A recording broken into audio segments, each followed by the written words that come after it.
చేతి గోళ్ల గురించి కొన్ని ఇంటరెస్టింగ్ విషయాలు తెలుసుకుందామా?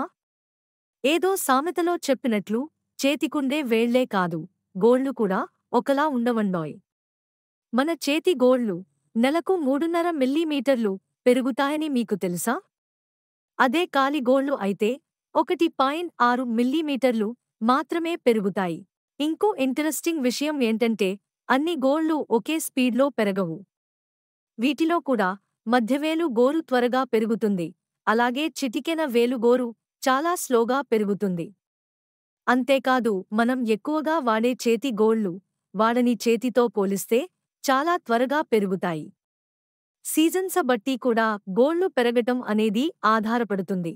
చలికాలంతో పోలిస్తే ఎండాకాలంలో త్వరగా పెరుగుతాయి. కట్ చేస్తూ ఉంటే ఇంకా ఫాస్ట్గా పెరుగుతాయి.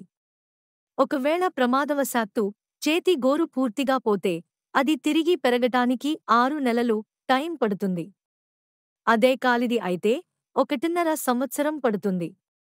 గోరు రంగును బట్టి మన ఆరోగ్యం ఎలా ఉందో కూడా తెలుసుకోవచ్చు.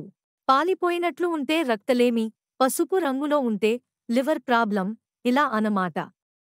త్వరగా విరిగిపోతూ ఉంటే డీహైడ్రేషన్ లేదా ఐరన్ డెఫిషియన్సీ ఉండొచ్చు. ఇలాంటి మరెన్నో ఇంటరెస్టింగ్ విషయాలు తెలుసుకోవడం కోసం like, share and subscribe DYK this.